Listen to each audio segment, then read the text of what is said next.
7월 28일 오늘의 말씀 느헤미야 13장 15절에서 22절까지의 말씀입니다. 오늘도 말씀으로 하루를 여시는 우리 모든 성도님들 주님의 이름으로 환영합니다. 느헤미야는 하나님께서 맡기신 성벽 재건과 이스라엘의 회복을 감당해 갑니다. 처음엔 아무것도 보이지 않아 어떻게 해야 할지 몰랐었지만 점점 회복되어져 가는 것을 보며 유대민족도 그리고 이방 사람들도 다시 예루살렘으로 모여들기 시작했습니다.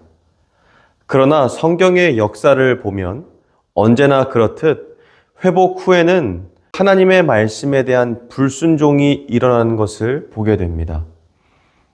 북이스라엘이 멸망한 이유는 지도자들이 정치를 못해서가 아니었습니다. 남유다가 멸망한 이유는 국력이 약해서가 아니었습니다. 하나님이 자신의 백성이라 칭하신 이스라엘을 심판하신 것은 하나님의 법도를 지키지 않아서였습니다. 그렇게 지난한 세월을 보냈으면 이제는 하나님의 말씀대로 살아야겠다는 결단이 들 법도 한데 오늘 본문에는 다시 안식일을 어기는 사람들이 나타납니다. 본문 15절입니다. 그때 내가 본즉 유다에서 어떤 사람이 안식일에 술틀을 밟고 곡식단을 나귀에 실어 운반하며 포도주와 포도와 무화과와 여러 가지 짐을 지고 안식일에 예루살렘에 들어와서 음식물을 팔기로 그날에 내가 경계하였고. 지금 본문에서는 어떤 한 사람이 한 행동처럼 번역이 되어 있습니다. 그러나 이 15절의 원문적 의미는 안식일을 범하는 행위가 자행되고 있음을 강조하는 것입니다. 한 사람이 이러한 행동을 했다는 것이 아니라 이미 유다에서 이런 다양한 일들이 안식일을 지키지 않은 채 행해졌다라는 의미를 갖고 있습니다.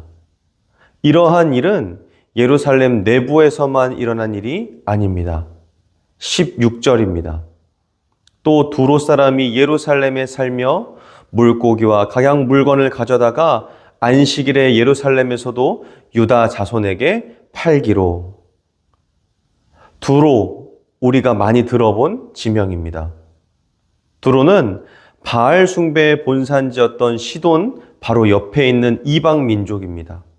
이 이방 민족이 예루살렘으로 들어와서 안식일을 지키는 율법을 깨버리고 있는 것입니다.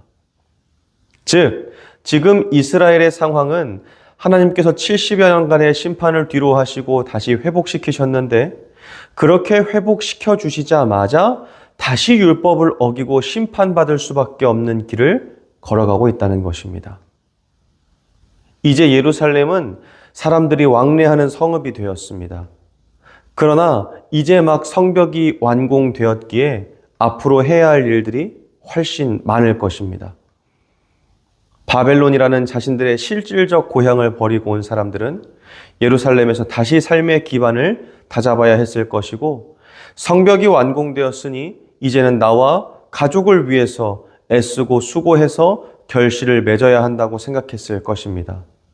문제는 그 생각이 하나님의 말씀보다 우선시 되었다는 것입니다. 하나님을 잊어버린 축복은 저주가 됩니다.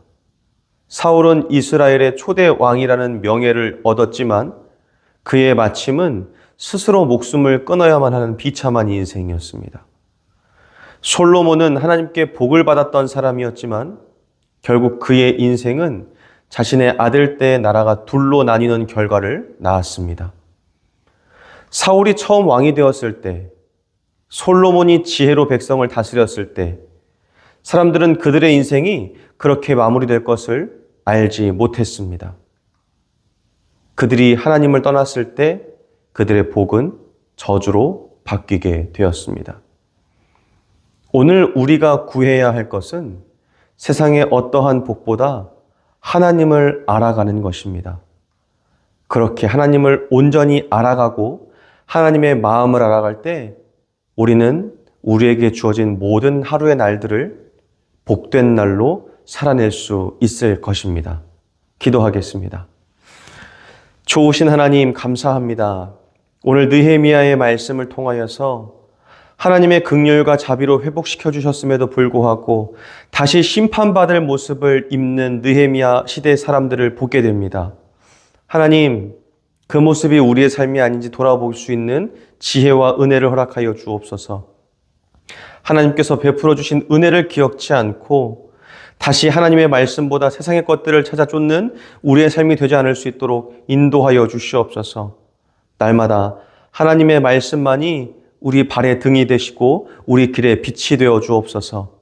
예수님의 이름으로 감사하며 기도합니다. 아멘.